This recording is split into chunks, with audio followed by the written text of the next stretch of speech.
Dear friends, today we have with us a very special guest.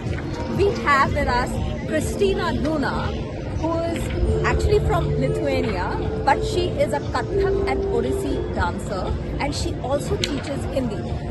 Kristina, thank you so much for joining us today. Thank you for inviting. मुझे बहुत बड़ी खुशी है. That's lovely. Kristina, obviously I would like to begin by asking you, tell us about your journey. How did you get interested in Kathak and Odissi, and tell us about that. Okay, hello everybody. I'm really very thankful for Pallavi and for possibility to share whatever passion I'm having for Indian culture and Indian languages and arts. So basically my journey started very surprisingly, but from the language, from Hindi language. Okay. So I started studying Hindi language back like 30 years ago in Vilnius University. We had at that time Center for Oriental Studies. Now it is called Institute of Asian and Transcultural Studies. And then I went to Agra twice for Kendriya Hindi Sansthan. Wow. And then for that, at that moment, I already knew that I want to continue with language, and also I saw Indian dance. So from that moment on, all of my kind of anything I did, and thanks God it was very successful in a way all universe was helpful that I could actually approach and study and got to know amazing people in India. It really helped me in the journey.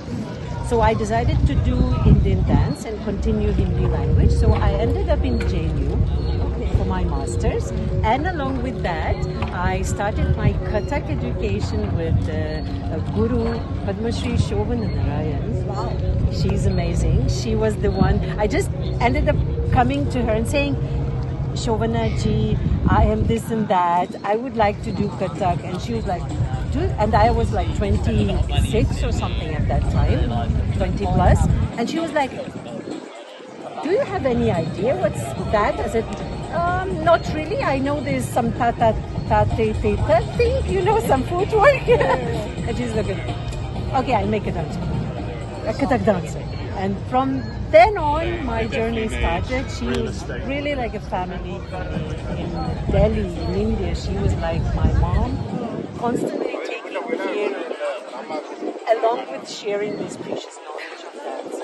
Also 2005, with her permission, I started doing Odissi dance from Guru Sharon Lowen, an amazing dancer really. Thanks to these ladies, I've got to know all the artistic fraternity of Delhi and really could go deep into the dance. Sorry, I can speak ages about these women that I really love.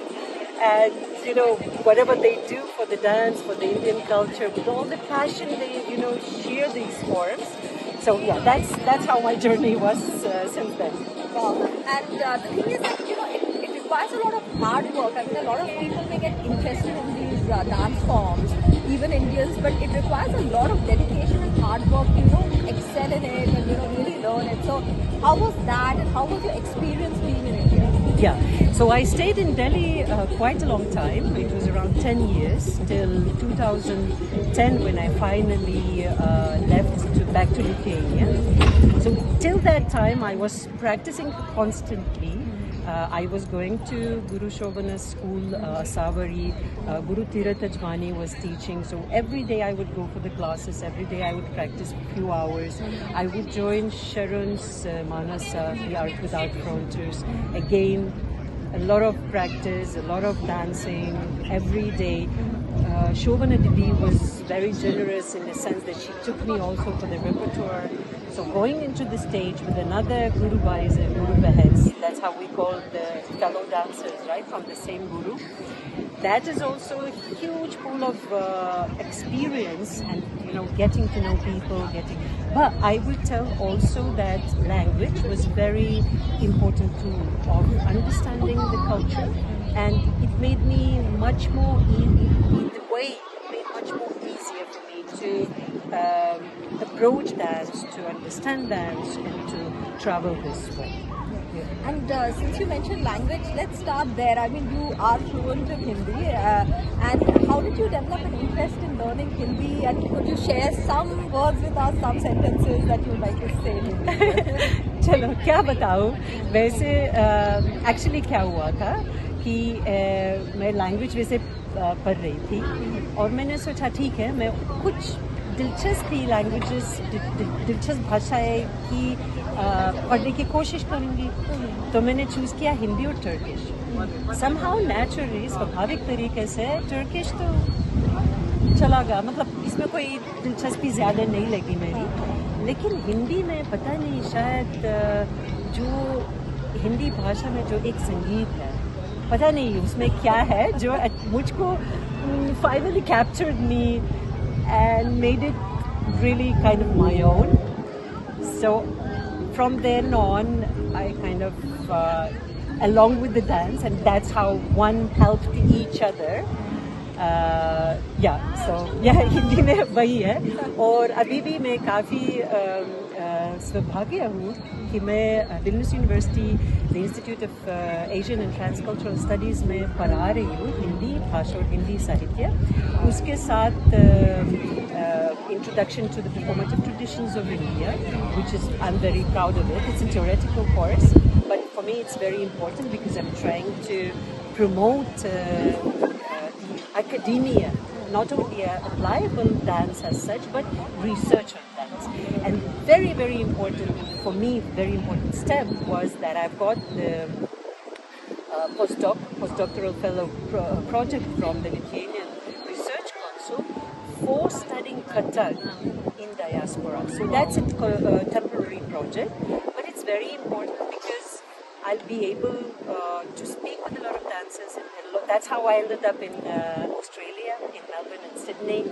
That's how I've got a chance to speak to amazing dancers all over Australia and UK.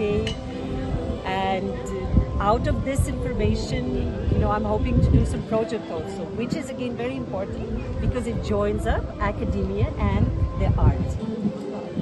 And just to conclude, I would like to ask you, Kristina, that how important it is to preserve this ancient art form of India and also let the world know about them. I mean, there are the elites who are probably aware, but the general awareness is not as much as that of Bollywood or other art forms like pop music.